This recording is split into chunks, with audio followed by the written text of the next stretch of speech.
राधे राधे राधे राधे, जय श्री राम।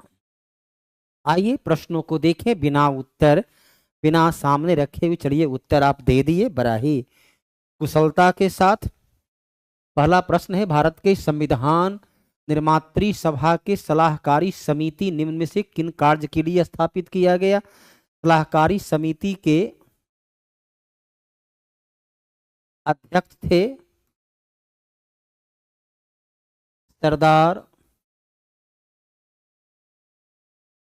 वल्लभ भाई पटेल। सरदार वल्लभ भाई पटेल जो है उसके अध्यक्ष थे। तो वल्लभ भाई पटेल उसके अध्यक्ष थे।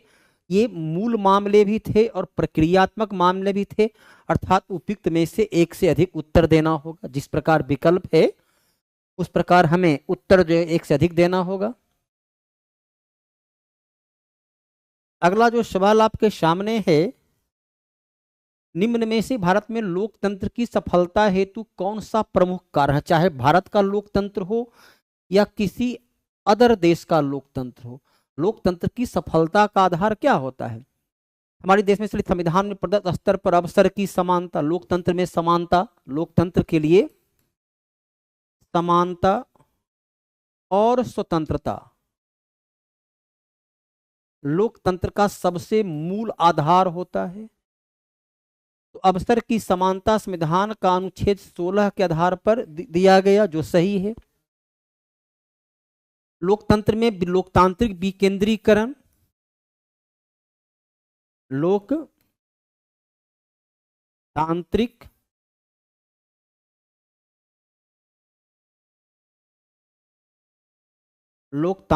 विकेंद्रीकरण लोकतंत्र का बेसिक आधार है। तो ये विकेंद्र लिखित संविधान, नागरिक की स्वतंत्रता, तो स्वतंत्रता दिया गया, समानता दिया गया, अर्थात उपयुक्त में से एक से अधिक चुनना होगा, है ना।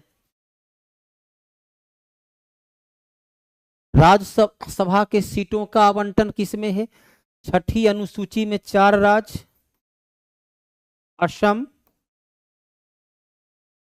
मेघालय, मिजोरम और त्रिपुरा, ये 4 का विशिष्ट प्रावधान इसमें शामिल है। दूसरी अनुसूची में वेतन भत्ता, जिसको संचित निधि से वेतन दी जाती है, उसके बारे में इसमें शामिल है। और चतुर्थ अनुसूची में राज्यसभा में जो स्थान दिया गया है उसका उल्लेख है। भारत में किसको लोकतंत्र की उपलब्धि कहा जा सकता है?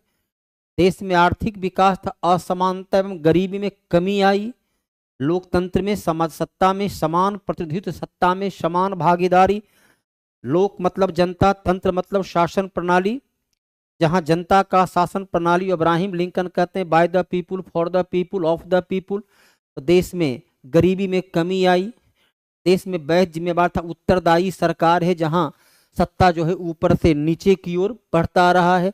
पहले चलिए फॉरवर्ड सत्ता में थे, अब देखिए बैकवर्ड सत्ता की चाबी लिए हुए हैं।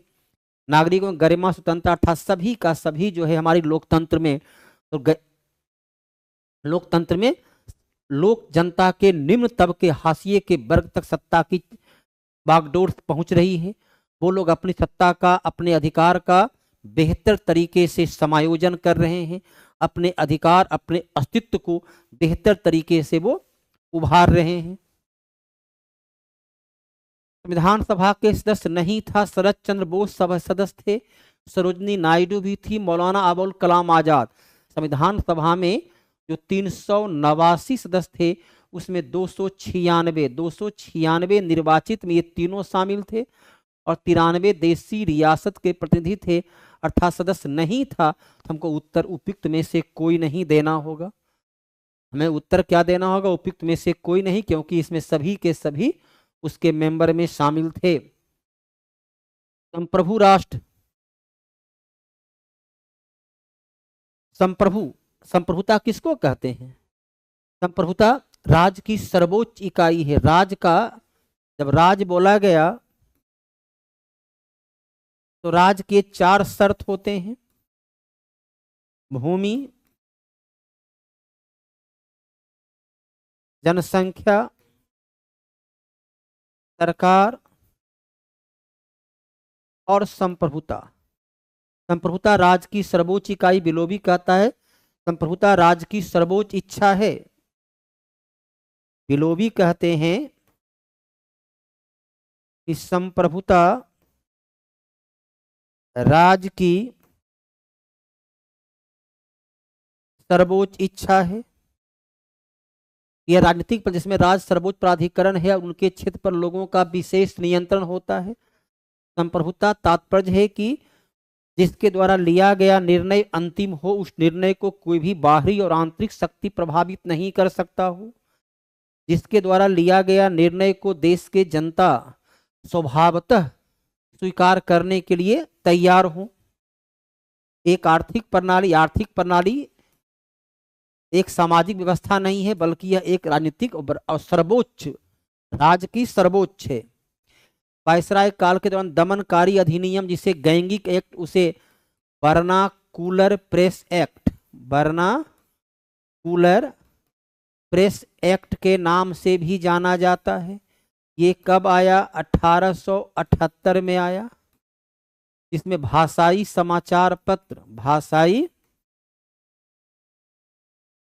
समाचार पत्र को प्रतिबंधित कर दिया गया। भाषाई समाचार पत्र को प्रतिबंधित कर दिया गया। अब देखिए, लॉर्ड रिपन का शासनकाल कब है? 1880 से 1884। ये विकल्प नहीं हो सकता है। मार्ले मिंटो एक्ट 1905 से 1910 नहीं हो सकता। लॉर्ड कर्जन बंगाल विभाजन का उत्तरदायी 1899 से 1905 नहीं हो सकता। हमें जब तीनों का बारे में जानकारी है तो शेष कौन बच गए? शेष बच गए, तो उसका आपका उत्तर हाजिर है। उपयुक्त में से कोई नहीं। संवैधानिक उपचार का अधिकार अनुच्छेद 32 ये मौलिक अधिकार के संरक्षक में सुप्रीम कोर्ट और हाई कोर्ट को इस आधार पर ही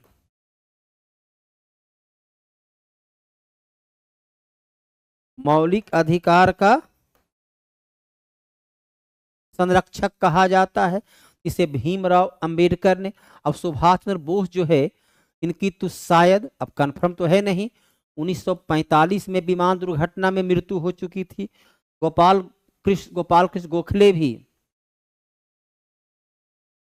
पीआरटी का डिस्कशन नहीं हुआ है सर आज, क्यों? ऐसा नहीं है विद्यार्थी जी, पीआरटी का डिस्कशन तो मैं 6:45 से 7 बजे तक मैं तो पीआरटी का डिस्कशन ले चुका हूं। तो पीआरटी का डिस्कशन तो मैं खुद लिया हूं, तो नहीं होने का कहां सवाल पैदा होता है। मैं पीआरटी का डिस्कशन जो हूं खुद स्वयं ले चुका हूं। 8 पोर्शन के लगभग 65 क्वेश्चन का तो मैं डिस्कशन ले चुका हूं, और अभी भी शायद आगे का जो है डिस्कशन चल रहा होगा।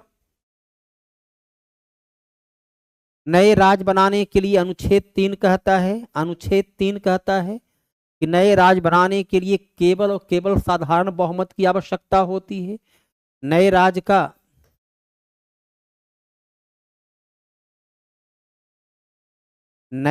का निर्माण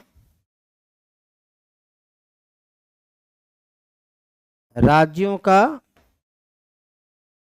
पुनर्गठन, राज्य की नाम एवं सीमा में परिवर्तन करने का अधिकार किसका होता है?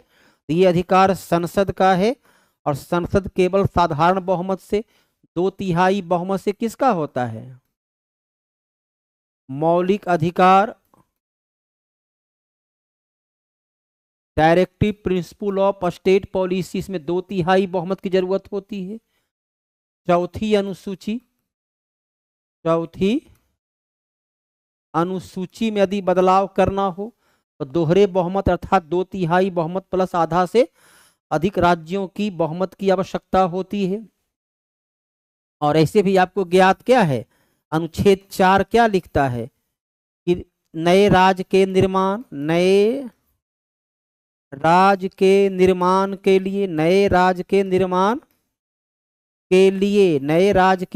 के लिए अनुच्छेद 368 अनुच्छेद 368 के आधार पर, अनुच्छेद 368 के आधार पर संविधान संशोधन उसे नहीं माना जाएगा।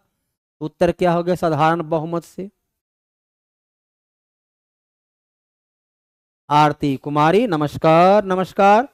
राज्य पुनर्गठन आयोग, राज्य पुनर्गठन आयोग मोहम्मद फजल अली के नेतृत्व में राज्य पुनर्गठन आयोग बनाया गया, जिसके 2 अन्य सदस्य भी थे। वो थे हृदय नाथ कुंजरू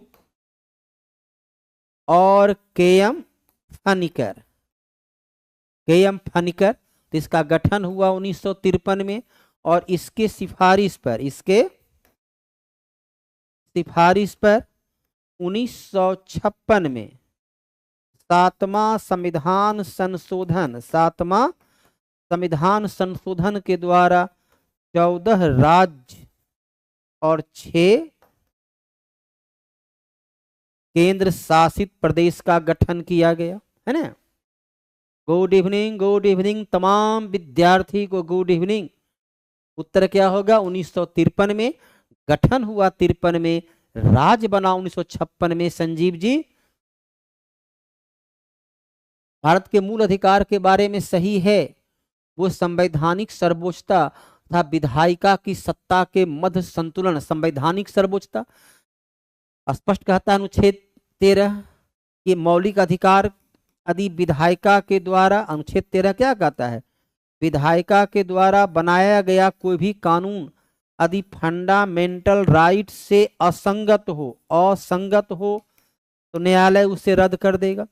अनुच्छेद 137 न्यायिक पुनर्विलोकन, अनुच्छेद 137 न्यायिक पुनर्विलोकन अर्थात संसद यदि कोई कानून बनाता है जो संविधान से असंगत हो तो न्यायालय उसको रद्द कर देगा। तो एकदम ये सही है।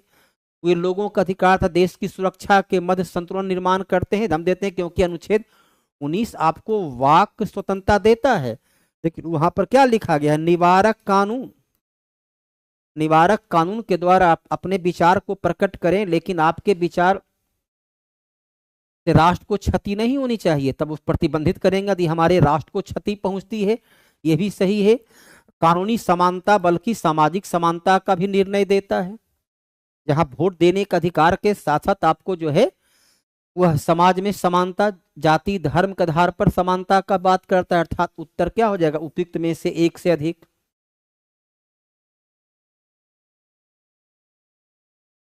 है ना? तो हमारे विद्यार्थीगण की उपस्थिति तो आपकी बड़ी ही सीमित अल्प होती है, और वो मुझ जैसे शिक्षक के लिए एक चिंता का विषय हो जाता है कि भाई तथ्य कंटेंट किसी भी शिक्षक से, यूट्यूब पर सैकड़ों शिक्षक हैं, कहीं किसी से कंटेंट तो कमजोर नहीं होगा, तथ्य कमजोर नहीं होगा। न्यूनतम समय में अधिकतम रिटर्निंग मिलता, लेकिन पता नहीं।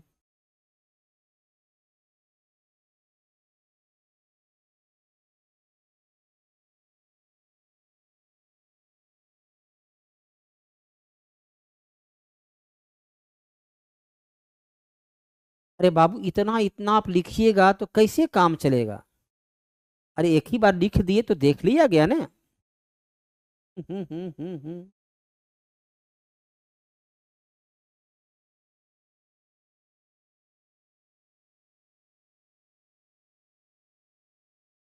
तो इतना इतना आप एक ही बार लिखिएगा, और थोड़ा सा अन्य विद्यार्थी को भी लिखने का अवसर दीजिए, तब ने। तो आप तो लगातार लिखते जा रहे हैं।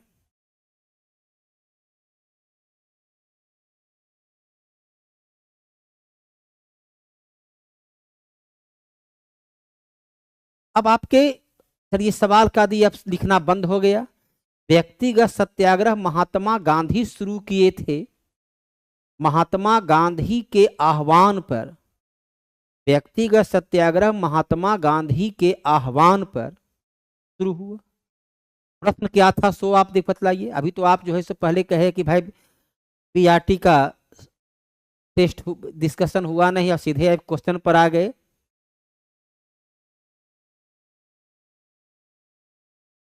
तो अभी तो आप कहे कि डिस्कशन ही नहीं हुआ। महात्मा गांधी का पहला कौन थे, क्वेश्चन क्या था सो पढ़िए देखिए पहले। तो पहला सत्याग्रही कौन थे? पहला सत्याग्रही 17 अक्टूबर 1940 को आचार्य विनोबा भावे थे। तो पहला उसने क्वेश्चन क्या था, हमको तब क्वेश्चन ध्यान पूरा है नहीं। सत्याग्रही, तो पहला सत्याग्रही कौन थे? आचार्य विनोबा भावे 17 अक्टूबर। दूसरा सत्याग्रही जवाहरलाल नेहरू, दूसरा सत्याग्रही जवाहरलाल नेहरू थे। तो किसके आह्वान पर शुरू हुआ? क्वेश्चन तो ऐसा नहीं था। हाँ, जो मैं बोला थोड़े हम उसको भाग रहे हैं कि हम नहीं बोले हैं। अरे बाबू, हाथ कंगन को आरसी क्या पढ़े लिखो, तो वहां जो सामने जो बोले हैं वो आपके पास रिकॉर्डेड है। ऐसा थोड़े है कि हम गलत बोल रहे हैं और सही। महात्मा गांधी के आह्वान पर किया गया। उसके प्रथम सत्याग्रही थे कौन? प्रथम सत्याग्रही 17 अक्टूबर महाराष्ट्र के पौनार से, क्या मैंने उसको ही बोला होगा?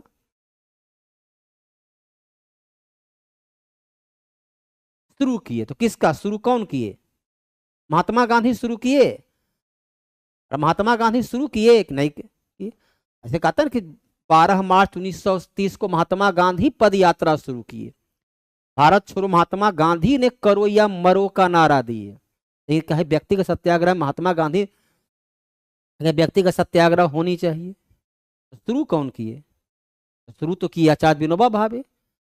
1942 भारत छोड़ो आंदोलन महात्मा गांधी स्वयं बोले हैं, अंग्रेजों भारत छोड़ो और भारतीय जनता को मैं करो या मरो का नारा देता हूं। 1930 में महात्मा गांधी स्वयं दांडी मार्च के लिए प्रस्थान किए। तो क्या व्यक्तिगत सत्याग्रह? महात्मा गांधी कहीं सत्याग्रह पर स्वयं बैठे और खुद आह्वान किए? उनका विचार था, उनके विचार को सबसे बड़ा सत्याग्रही कि व्यक्तिगत सत्याग्रह होनी चाहिए, जहां धरना प्रदर्शन का दौर चले, लोगों में भविष्य की, वो सत्याग्रह क्या था? भविष्य की योजना की तैयारी थी। तो इसलिए उत्तर जो है एकदम सही दिया गया है।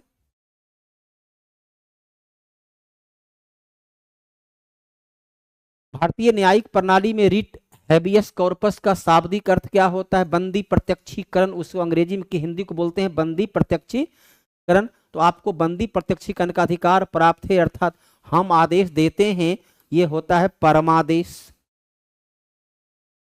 प्रमाणित किए जाने हेतु, प्रमाण ये होता है अधिकार परीक्षा।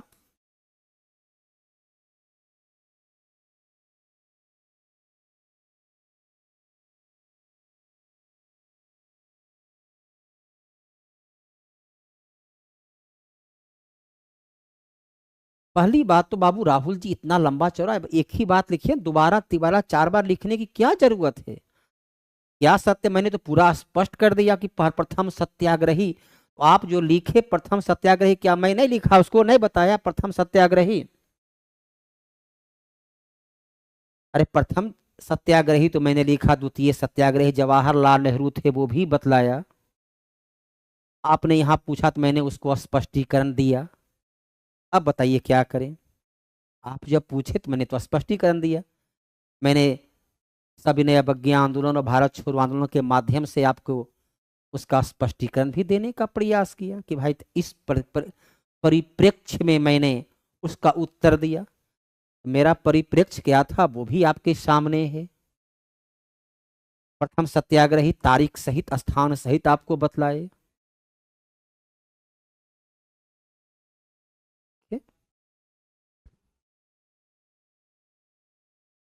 इस समिति का मुख्य उद्देश्य 1970 के पूर्व भारत में दल बदल का सटीक परिभाषा देना था। दल बदल के लिए परिभाषा दिए थे चौहान समिति, मुदालियर समिति। माध्यमिक शिक्षा,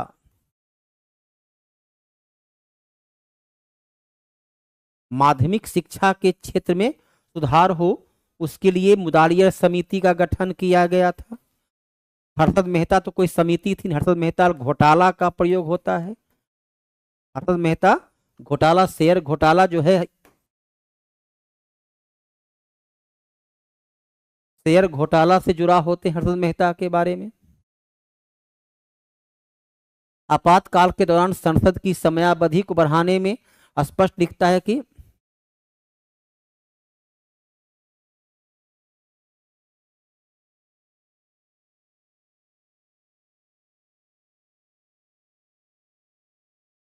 मिस्टर राहुल कुमार, क्या मैंने अनुच्छेद 119 से लेकर डी तक नहीं लिखा था? मिस्टर राहुल कुमार, राहुल जी, मैंने 19A, 19B, 19C, 19D, मैंने चारों को वहां पर लिखा। वहां लिखा क्या लिखा? 19D में है, 19D में है। क्या मैंने उसको नहीं बतलाया? आज आप लगता है लड़ने के मूड में है। क्या मैंने 19A, 19B, 19C और 19D चारों बोर्ड पर लिखा था कि नहीं लिखा था? सो बताइए, तो चारों क्यों लिखा था?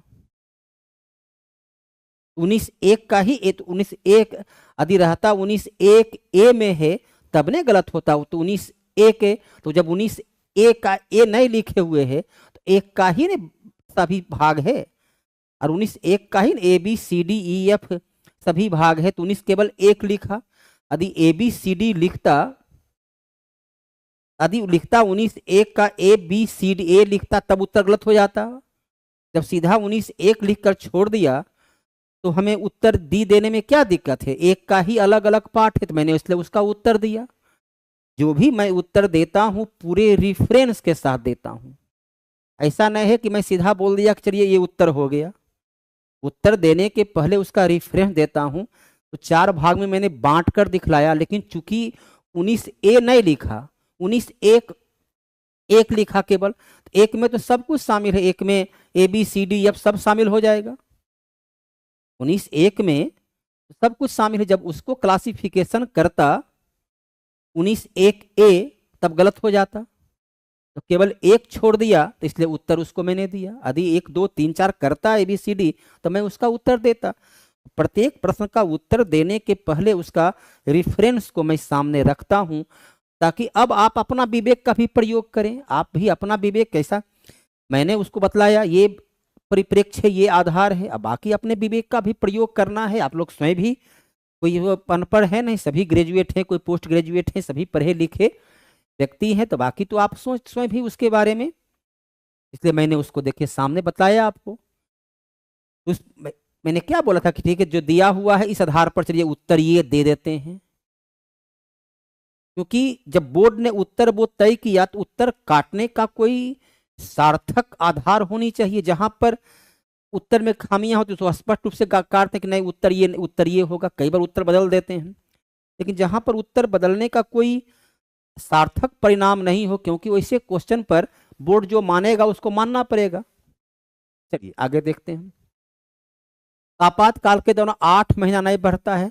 स्पष्ट दिखता है कि उसकी बैठक को एक बार में 1 वर्ष के लिए, एक बार में 1 वर्ष के लिए, और आपातकाल समाप्त हो जाने के 6 माह तक इसे बढ़ा सकते हैं। अधिक से अधिक आपातकाल समाप्त होने के 6 माह तक, अर्थात उत्तर आपका डी हो जाएगा।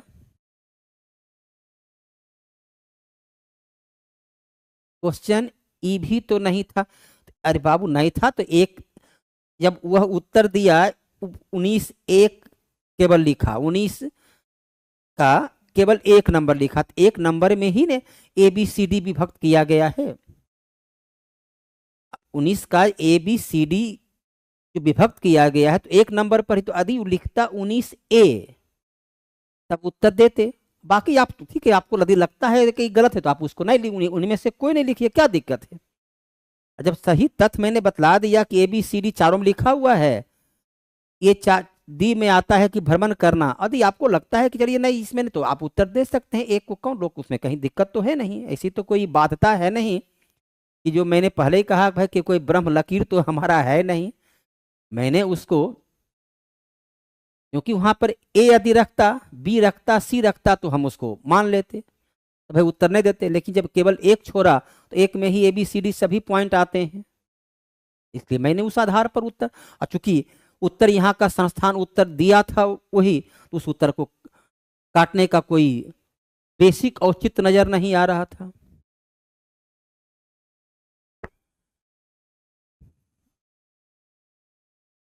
चलिए, आप तो और नाम बदल लिए, एडुकेशन फॉर नॉलेज।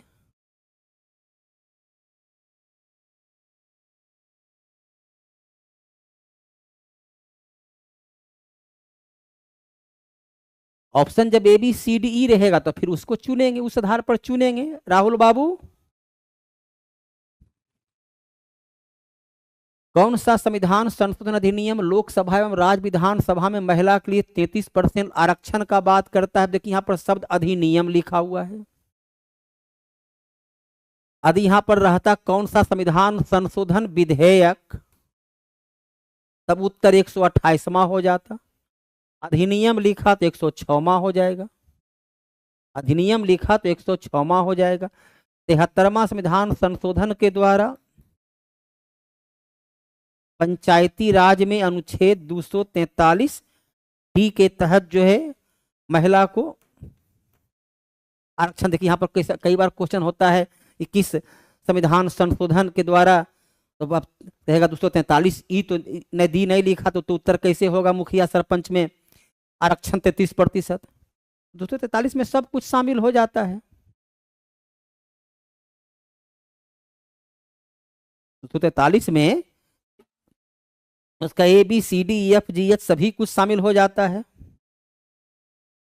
तो वैसे प्रश्न पर थोड़ा सा हम लोग को भी देखना पड़ता है कि कहां पर क्या है, और ऐसे आप अपने उसके बारे में मैंने बताया, अब आखिर आप भी अपने हिसाब से उसको आप देख सकते हैं।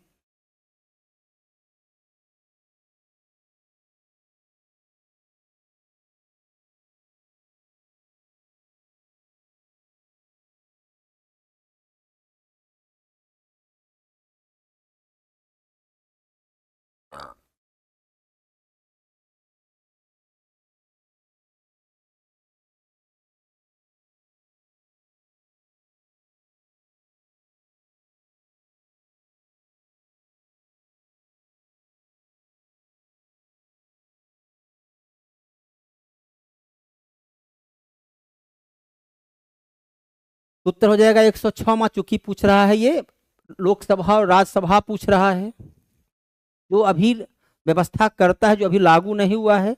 2029 से इसे लागू करने का प्रावधान रखा गया है। जब विधायिका का समान कार्यकाल, जब विधायिका का समान कार्यकाल समाप्त होने से पूर्व चुनाव हो, तब उसे क्या कहते हैं? मध्यावधि चुनाव। आम चुनाव कार्यकाल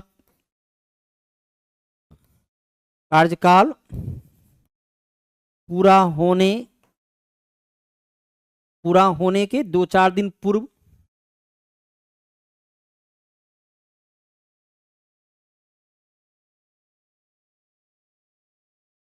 आपका नोट्स है गुरुजी? क्या बात है भाई, नोट्स तो आपके पास उपलब्ध नहीं है क्या?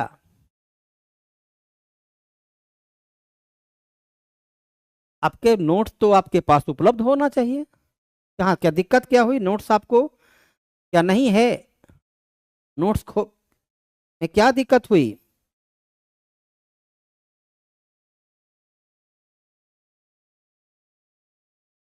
बोलिए अभी जी, नोट्स में क्या दिक्कत हुआ?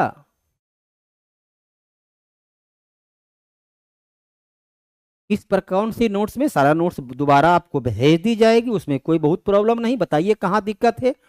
उपचुनाव किसी की यदि स्थान रिक्त हो जाता है, 1-2 स्थान रिक्त हो जाने पर चुनाव जो होता है वो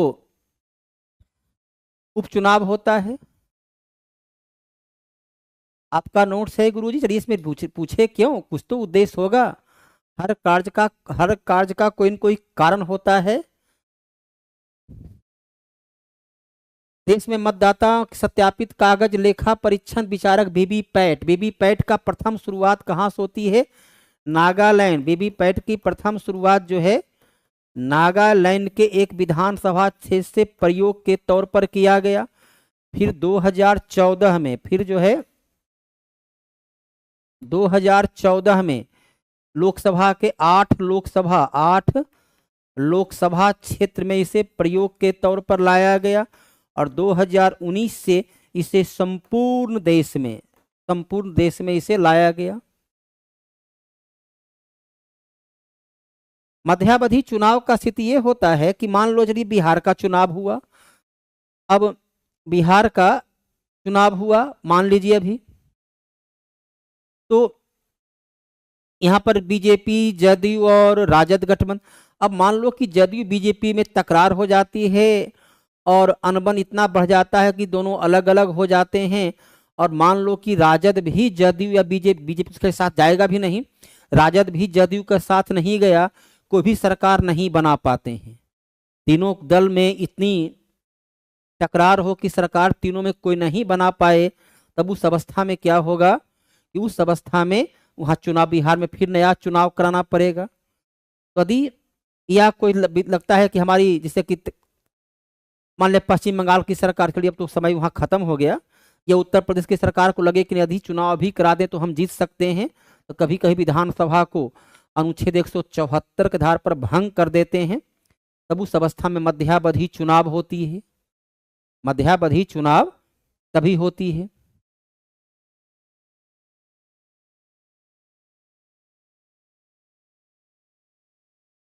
चलिए, हो गया सर। आज 5:30 में क्लास नहीं, आज वो क्लास नहीं होती, वो क्लास जो है सो सोमवार से शुक्रवार तक ही होती है, सोमवार से शुक्रवार तक होती है।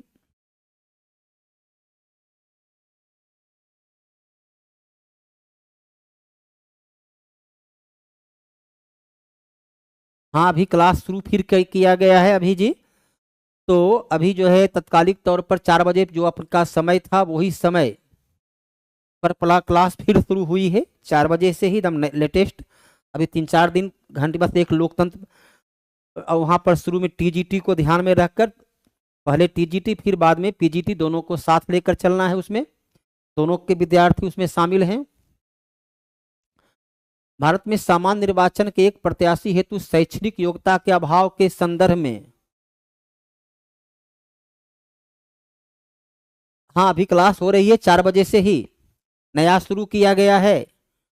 विधायिका का स्तर हेतु उपयुक्त योग्यताएं लोगों की समस्या व हितों को समझना है, सही है। विधायिका के स्तर हेतु उपयुक्त योग्यताएं लोगों की समस्या व हितों को समझना है। इसे प्रत्येक 5 वर्ष बाद मतदाता द्वारा परीक्षित किया जाता है। एक यदि इसे आप पढ़ते, अकबर अनपढ़ बादशाह था, अशोक के पास भी कोई, चंद्रगुप्त मौर्य में तो आप पढ़ते हैं कि चाणक्य ने उसे तक्षशिला विश्वविद्यालय में अध्ययन के लिए ले गए, लेकिन अशोक के लिए तो ऐसा कुछ नहीं था।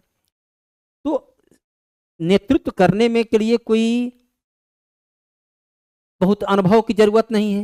यदि देश के प्रधानमंत्री नरेंद्र मोदी विश्व स्तर पर देखिए 71% जनता इनके समर्थन में है, विश्व के सबसे लोकप्रिय नेता है। कोई बहुत ज्यादा तो एडुकेशन नॉलेज नहीं है, कोई बहुत ज्यादा तो एडुकेशन मनमोहन सिंह की तुलना में या जवाहरलाल नेहरू की तुलना में, या कह सकते हैं इनका पीवी नरसिंह राव की तुलना में इनके पास नेतृत्व, लेकिन उनसे कोई बहुत नीचे नहीं।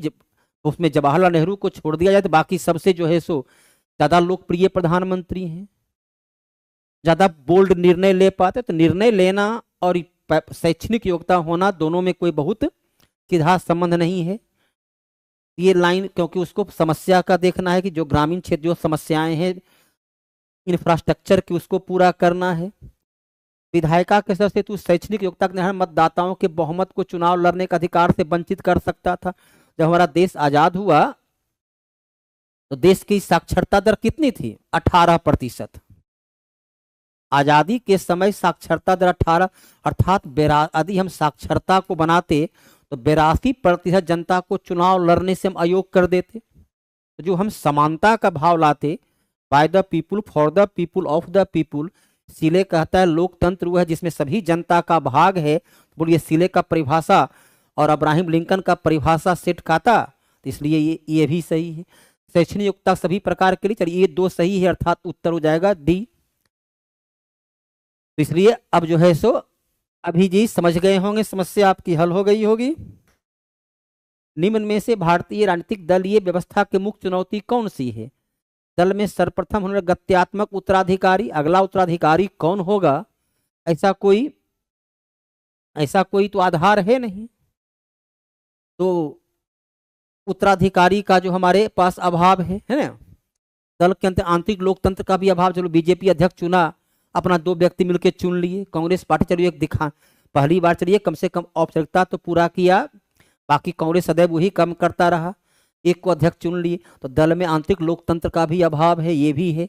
निर्वेच धन और भुजबल का भरपूर प्रयोग होता है, बाहुबल और धनबल का प्रयोग, अर्थात तीनों सही है, तो उपयुक्त में से एक से अधिक उत्तर हो जाता है। इसके पहचान हेतु मानदंड निर्धारित करने के लिए काका कालेकर आयोग 1953 में बनाया गया, जिसने सामाजिक और शैक्षणिक रूप से पिछड़े वर्ग की पहचान के लिए गरीबी रेखा से 1993 में बनाया गया। उसका नाम था लकड़ावाला समिति, उसका नाम था लकड़ावाला समिति उसका नाम था। तो सामाजिक और शैक्षिक रूप से पिछड़े वर्ग के लिए, सामाजिक और शैक्षणिक रूप से पिछड़े वर्ग के लिए लकड़ावाला समिति का गठन किया गया। ये क्या कहते हैं, काका केलकर आयोग। और दूसरा बनाया गया था 1979 में, वो थे बीपी मंडल आयोग। बीपी मंडल आयोग 2 बनाए गए अब तक। सही बयान कौन सा है?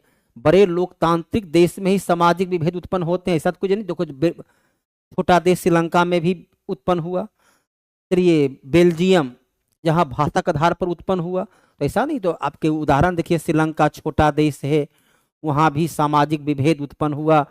बेल्जियम वहां भी उत्पन्न हुआ। तो इसलिए ये तो कोई जरूरी नहीं है। सामाजिक विभेद राजनीति पर कोई प्रभाव नहीं पड़ता है, भरपूर प्रभाव पड़ता है, ये भी गलत है। लोकतांत्रिक व्यवस्था में एक व्यक्ति की कई पहचान हो सकती है, एकदम सही है। हमारी पहचान चलिए एक शिक्षक के रूप में भी है ना। हमारी पहचान चलिए घर में एक पिता, एक पति, एक पुत्र के रूप में भी है। एक व्यक्ति की एक से अधिक पहचान हो सकती है, कोई राजनीतिक व्यक्ति भी हो सकते हैं। तो एक व्यक्ति की अधिक पहचान होगी। आंतरिक दलीय लोकतंत्र का उपयोग होता है। आंतरिक दलीय लोकतंत्र ऐसी सरकार के लिए जो कई दलों द्वारा साझा कार्यक्रम के साथ गठित हो। आंतरिक दलीय ऐसी सरकार जो कई दलों द्वारा, तो हो गया संयुक्त गठबंधन की सरकार, वो तो हो गया गठबंधन की सरकार, गठबंधन सरकार इसको बोलते हैं। ऐसे दल जो शासन गठित करने वाले दल अथवा दलों से निकटतम हो, ऐसे दल जो गठित करने वाले से निकटतम हो। आंतरिक दलीय तो निकटतम हो।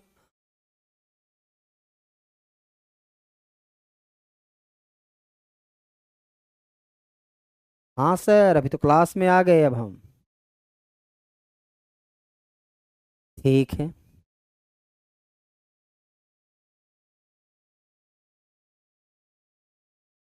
तो ऐसे दल जो शासन गठित करने अथवा दलों के निकटतम होती भी चलिए साझा सरकार ही होती।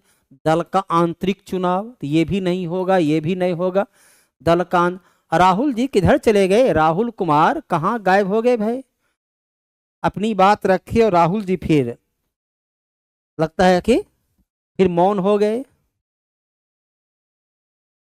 रेगुलेटिंग एक्ट 1773 के तहत गवर्नर जनरल बंगाल के परिषद की सदस्य के लिए 4 सदस्य को बनाया गया। और पिट्स इंडिया एक्ट में जो है वो सदस्य की संख्या 1784 में उसकी संख्या 4 की जगह पर 3 कर दी गई। इसके अलावा रेगुलेटिंग एक्ट के द्वारा 24 सदस्य का जो है संचालक मंडल का भी गठन किया गया। 24 सदस्य का संचालक मंडल का गठन किया गया। और अभी जी और अन्य लोग जो आप तो पढ़ चुके हैं पूरी तरह से, अजीत कुमार शायद आप भी तो पढ़ ही चुके हैं, आरती जी पढ़ चुके, तो पुनः जो है आपको पीजीटी के बैच जो है शुरू की गई है। तमाम तथ्य को, तमाम फैक्ट को सही तरीके से रखने के लिए। और जब भी नया बैच शुरू होती है तो हर पुराना से नया में कहीं न कहीं कुछ नए इफेक्टिव तरीके से उसे रखा जाता है, और कुछ न कुछ उसकी पढ़ाई में पुराना की तुलना में और इजाफा होता है। आप लोग जो है 4 के थे विद्यार्थी, 5 का क्लास जो है 4 की तुलना में और थोड़ा अधिक हुआ, अधिक थोड़ी सी उसमें मोटिवेशन आया। और अगला जो फिर शुरू की गई है उसमें फिर नयापन है, नए क्षेत्र है। तो आप में से जो भी विद्यार्थी इच्छुक हैं, उन्हें लगता है कि मैं पीजीटी और टीजीटी के क्षेत्र में पॉलिटिकल साइंस के विषय वस्तु पर अपनी मजबूत पकड़ बनाना चाहता हूं, तो आइए विजेता बैच से जुड़ करके अपने को दक्ष, अपने को पूरी तरह परफेक्ट टीचर के रूप में स्थापित करने का आपके सामने अवसर है। सही तथ्य, सही कंटेंट, सही मार्गदर्शन, एक्यूरेसी के साथ आपको तमाम कुछ रखा जाएगा, उससे आप लाभान्वित हो सकते हैं। जो विद्यार्थी पूर्व में पढ़ चुके हैं तो पढ़ ही चुके हैं, और जो नए विद्यार्थी जुड़ना चाहें उससे जुड़ सकते हैं, उनको यकीनन तौर पर लाभ होगा।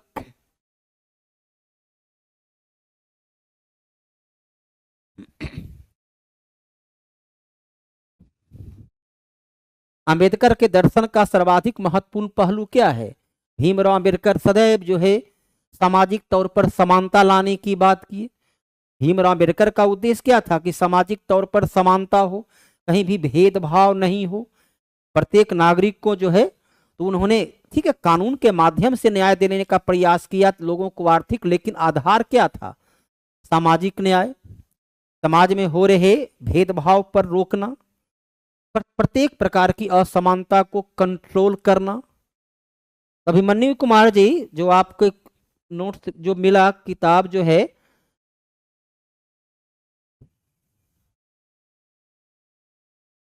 वह उसको जो है सो आप वो क्या उसमें ठीक ठाक लगा?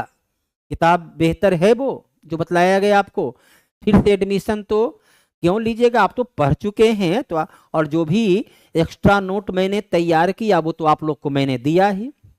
ईमानदारी से कोशिश किया कि ठीक है, यदि फोर में कुछ नोट्स तैयार नहीं था समय पर, तो नोट्स जब मेरे पास मैंने उसको तैयार करवाया, तो मैंने तो आप लोगों को नोट्स ऊपर से भेज दिया, अलग से भेज दिया। मैंने अपने विद्यार्थी के प्रति पूरे ईमानदारी बरता, पढ़ाने के दरमियान भी, और क्या बोलते हैं लाइफ इंश्योरेंस, जीवन के बाद भी जीवन।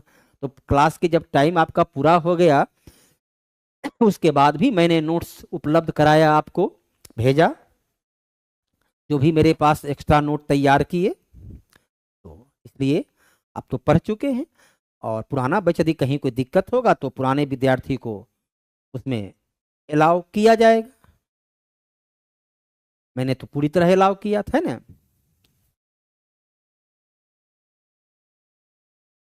संतानवेवां संविधान संशोधन अधिनियम 2011 किससे संबंधित है? पंचायती राज से तो आपको पता ही है कि 73वां संविधान संशोधन है नगर निकाय से। 74वां संविधान संशोधन है सहकारी समिति। सहकारी समिति को रखा गया अनुच्छेद 243 ZH से लेकर ZT तक रखा गया। साथ ही इसे 19 का जो है C1 में भी इसको रखा जाता है सहकारी समिति को।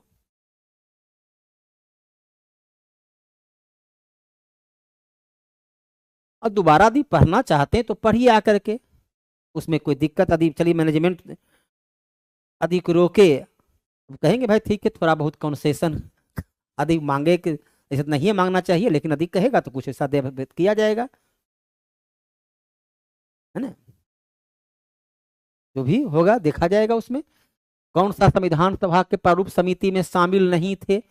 HC मुखर्जी, ये संविधान सभा के उपाध्यक्ष थे, ये उपाध्यक्ष थे। साथ ही जो है HC मुखर्जी ये अल्पसंख्यक मामलों का उप समिति के अध्यक्ष भी थे। N माधव राव, KM मुंशी, उसके बाद गोपाल स्वामी आयंगर,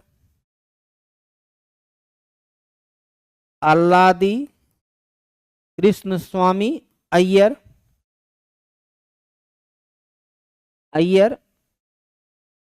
फिर है आपका मोहम्मद सादुल्ला, भीमराव अंबेडकर उसके अध्यक्ष हैं, भीमराव अंबेडकर उसके अध्यक्ष हैं, है ना। और टीटी कृष्णामाचारी, टीटी कृष्ण माचारी, तो ये सातों नाम आपके सामने उपलब्ध है।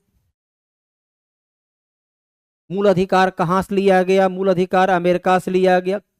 संसदीय व्यवस्था ब्रिटेन से, नीति निषेधत्व आयरलैंड से, संविधान संशोधन दक्षिण अफ्रीका से, अर्थात 2-1-3-4 है ना। अलग अलग देश से लिया गया, ब्रिटेन से, और क्या लिया गया?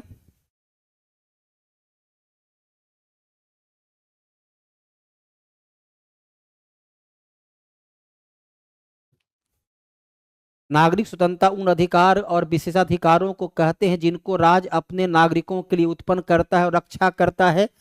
चलिए, एडुकेशन फॉर नॉलेज और अजीत कुमार एवं आरती जी, तीनों को तो ये याद होना चाहिए कि किनका परिभाषा है। तीनों को तो ये परिभाषा एकदम अच्छी तरह से याद होना चाहिए, है ना। एक का कहना है, इसमें जो और विकल्प है, निजी और सार्वजनिक जीवन में, निजी और सार्वजनिक जीवन में राज्य का हस्तक्षेप से मुक्ति, राज्य का हस्तक्षेप से मुक्ति को ही जो है नागरिक के लिए, किसने कहा नागरिक स्वतंत्रता? हस्तक्षेप से मुक्ति ही स्वतंत्रता है, हस्तक्षेप से मुक्ति ही स्वतंत्रता है। ये बयान दिया गया गेटेल के द्वारा, और ये बयान जो आपका है लॉस्की के द्वारा, है ना। ये बयान जो है वो लॉस्की के द्वारा दिया गया। बयान किसके द्वारा दिया गया? तो लॉस्की का बयान है, गेटेल का बयान है, बोलिए।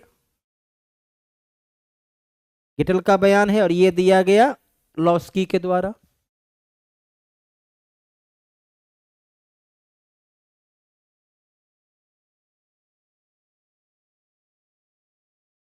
भारतीय संविधान में उल्लिखित निम्न में से कौन सा राज्य के नीति निषेध तत्व को 42वां संविधान?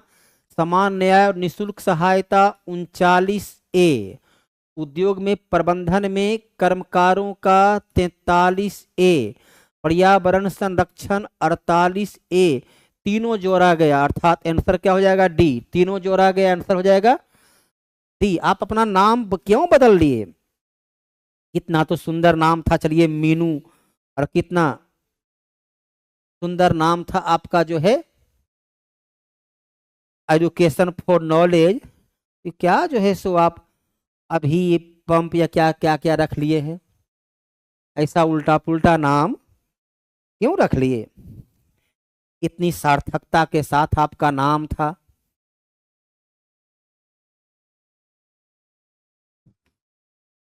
भारतीय संविधान के किस अनुच्छेद लिखा है कि 14 वर्ष से कम आयु के बालक को कारखाना सहित कहीं भी काम पर नहीं लगाया जाना है?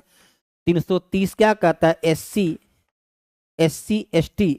एसटी का लोकसभा में, एससी एसटी को लोकसभा में आरक्षण, जहां एससी के लिए 84, एसटी के लिए 47 सीट है। अनुच्छेद 45 क्या कहता है? तो कहता है 0 से 6 वर्ष, 0 से 6 वर्ष तक के बच्चे, 0 से 6 वर्ष तक के बच्चे के निःशुल्क शिक्षा का प्रबंध करना।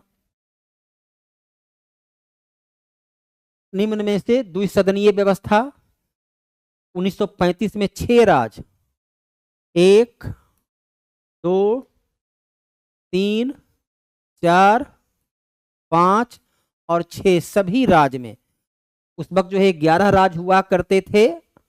11 राज्य में 6 राज्य में द्विसदनीय विधायिका अर्थात विधानसभा और विधान परिषद का प्रबंध किया गया। और यहाँ पर संजोग देखिए ऐसा है कि 6 का 6 राज्य लिखा हुआ है। किस संविधान से मकान मालिक किराएदार के बीच यदि विवाद हो, पूरे मकान मालिक परेशान किए रहते हैं ना, विदाउट ट्रेन की यात्रा करना और किराए के मकान में रहना दोनों बराबर है, वहां टीटी का यहाँ जो है मकान मालकिन का भय बना रहता है। गुरुजी बताइए ने, क्या बताना है भाई, क्या क्वेश्चन था आपका?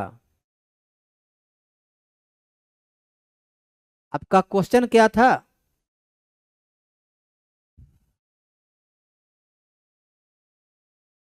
इस सेशन में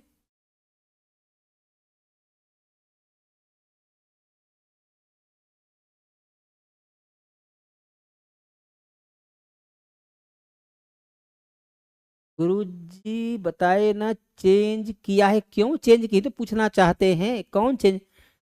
पूरा तो हमने गूगल चेंज कर दिया है।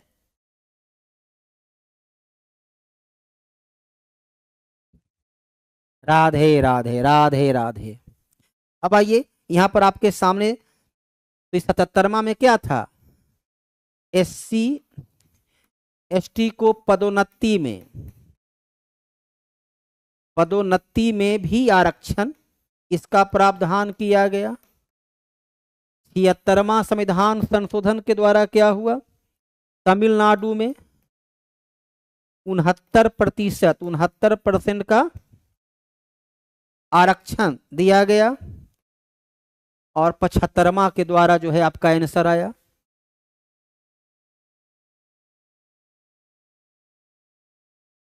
बेटा ने अपने नाम से बदल दिया, चलिए अच्छी बात है।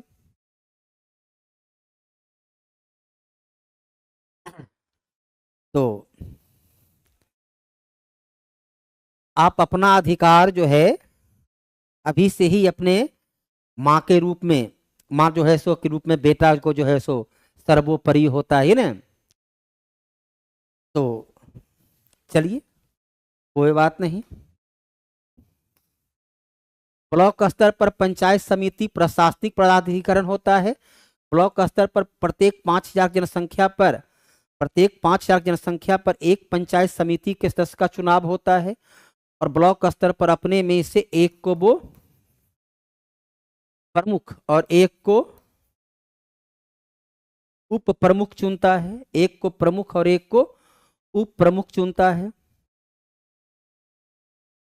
पावर शेयरिंग, शक्ति का बंटवारा, कौन सा गलत है? चलिए गलत खोज रहा है, तो पावर शेयरिंग में कौन सा गलत है, बंटवारा में कौन सा गलत है?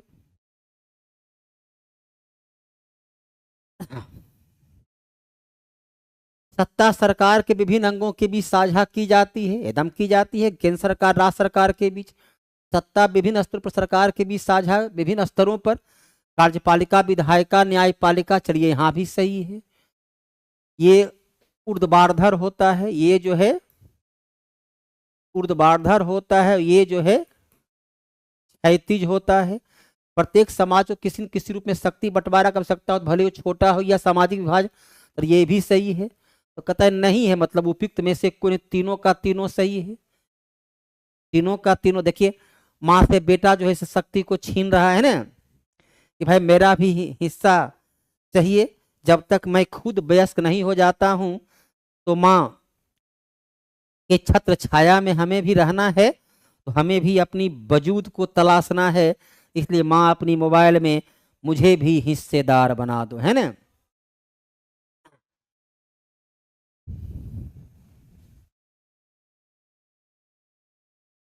भारत के प्रधानमंत्री, हमारे प्रधानमंत्री तो कोई कार्यकाल होता नहीं है। अनुच्छेद 75 क्या लिखता है?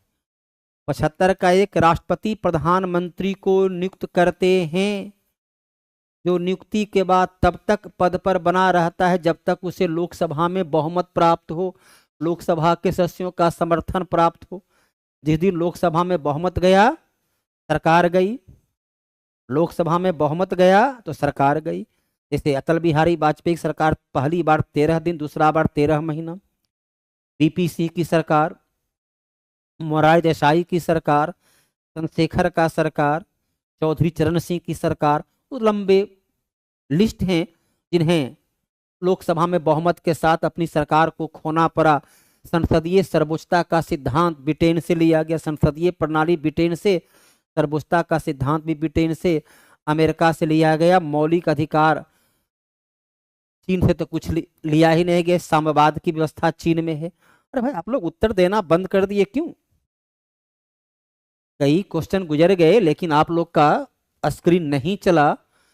भारत में न्यायपालिका स्वतंत्र है तो न्यायपालिका स्वतंत्र है, लोकतंत्र के लिए जरूरी है न्यायपालिका स्वतंत्र हो, वह जो है लोकतंत्र के लिए जरूरी है न्यायपालिका स्वतंत्र हो, वह संघीय प्रणाली के लिए जरूरी है, ये दोनों के लिए जरूरी है। वेतन भत्ता संचित निधि से मिलती है ताकि सरकार वेतन को रोक नहीं सके। 145 का डी हो सकता है, ठीक है देख लेते हैं।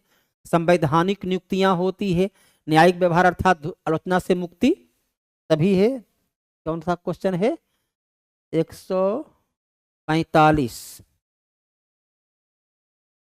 राष्ट्रपति का इच्छा पर्यंत जो है अनिश्चित तो हो नहीं सकता है, और राष्ट्रपति की इच्छा पर्यंत नियुक्त जब कर दिए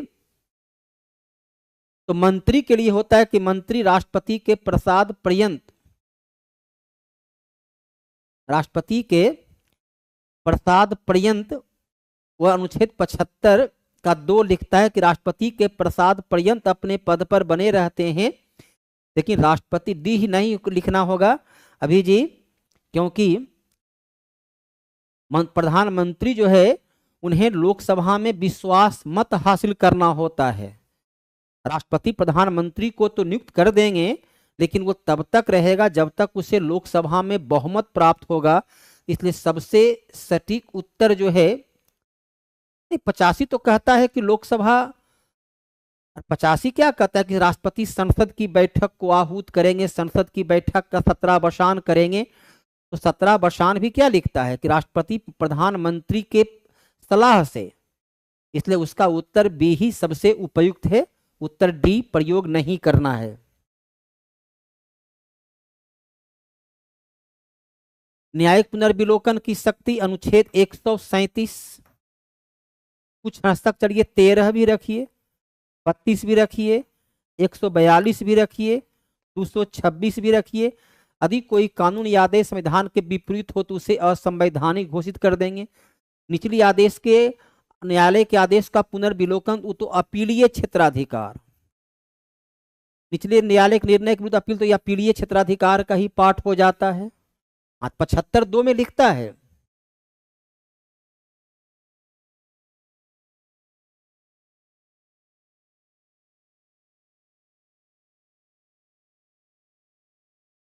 एक 146 क्वेश्चन में डी नहीं हो सकता है, नहीं, क्योंकि संसदीय सर्वोच्चता का सिद्धांत किस देश में किया जाता है? हमारे देश में नहीं। भारत में संसदीय सर्वोच्चता का सिद्धांत नहीं है, भारत में संविधान की सर्वोच्चता है।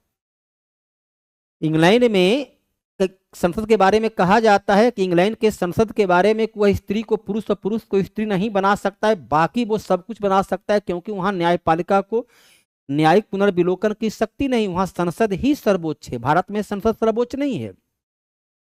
संसद द्वारा बनाए गए कानून को न्यायपालिका निरस्त कर सकती है, इसलिए इसका उत्तर डी नहीं हो सकता है। और 75(2) केवल मंत्री के लागू होता है अजीत कुमार जी, वो प्रधानमंत्री के लिए नहीं होगा, क्योंकि प्रधानमंत्री को रहना है लोकसभा के बहुमत के आधार पर। 75(2) तो मैंने बोला ही, इसलिए उसको ध्यान रखिएगा। 148 का डी नहीं हो सकता है, किस देश में किया जाता है? 148 चलिए क्या है देख लेते हैं भाई। नहीं, क्योंकि निचले आदेश के पुनर्विलोकन करना वो तो उनके पास शक्ति दिया गया है। अनुच्छेद 132 क्या कहता है? 132, 133, 134 इस संवैधानिक विषय पर दीवानी मामले में, फौजदारी मामले में, तो ये तो अपीलीय क्षेत्राधिकार है।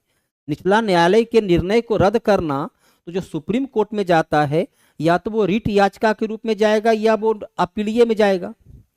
हाईकोर्ट के निर्णय से असहमत होकर सुप्रीम कोर्ट में अपील करेंगे तो न्यायिक पुनर्विलोकन नहीं है, वो तो अपील की प्रणाली में शामिल होता है। इसलिए ये दोनों नहीं हो सकता है। लोकतांत्रिक सरकार के संबंध में कौन सा कथन सही है? भारत में लोकतंत्र ने शासन के खास सुरक्षा हेतु जवाब बना दिया है। 2013 में खास सुरक्षा अधिनियम को पास किया गया। खाद्य सुरक्षा अभिमन्यु जी, आपकी समस्या हल हो गई। और मीनू जी, आपकी समस्या हल हो गई। मीनू जी, आपकी समस्या हल हो गई। उसका उत्तर डी नहीं होगा। यह अधिक उत्तरदायी शासन का है। लोकतंत्र की अपेक्षा करता है शासक लोगों की आवश्यकता पर ध्यान दे। कौन सा कथन सही है? चारों का तीनों सही है, क्योंकि लोकतंत्र में उत्तरदायित्व की भावना आती है, लोकतंत्र में जनता के प्रति जवाबदेही की भावना आती है। मीनू जी, आप उत्तर नहीं दिए, आप अपनी समस्या बताइए। पंचायत की संरचना में कौन सही नहीं है? राज्य विधानमंडल विधि द्वारा पंचायत की संरचना को बंद कर सकेगा, क्योंकि वो राज्य सूची का विषय है। कानून बनाने का अधिकार राज्य सरकार को है। ग्राम स्तर पर अपनी शक्ति का प्रयोग करते हैं। अनुच्छेद प्रत्येक राज्य ग्राम, मध्य और जिला, नहीं देखो क्या लिखा हुआ है कि 20 लाख से कम जनसंख्या, यदि 20 लाख से कम जनसंख्या है तो वहां 2 स्तर का हो सकता है। प्रत्येक राज्य में तो नहीं है। अब आप देखें गोवा में क्या है, गोवा में 2 स्तर का है, सिक्किम में 2 स्तर का है, गोवा में सिक्किम में 2 स्तर का है। इसके अलावा देखिए और कहाँ है, इसके अलावा जो है अरुणाचल प्रदेश में भी 2 ही स्तर का है, अरुणाचल में भी 2 स्तर का है। फिर पुडुचेरी में भी 2 स्तर का है, इसलिए ये लाइन तो गलत हो जाएगा। विद्यार्थीगण, आज की सेवा यहीं पर समाप्त होती है। आपके प्रत्येक प्रश्न और जो भी जिज्ञासा था उसको पूरी तरह से संतुष्ट करने का प्रयास किया। हाँ, बंगाल में 4 स्तर का है, बंगाल में 4 स्तर का है। नागालैंड, मेघालय, मिजोरम में है ही नहीं। नागालैंड, मेघालय और मिजोरम में तो ये है ही नहीं। तो आज की क्लास को यहीं पर समाप्त करते हैं। चलिए, और आप लोग से है कि यदि जो भी इच्छुक हैं विजेता बैच के लिए, विजेता बैच से जुड़ें और तथ्य फैक्ट के साथ पढ़ें और सही तथ्यों की जानकारी हासिल करें। धन्यवाद।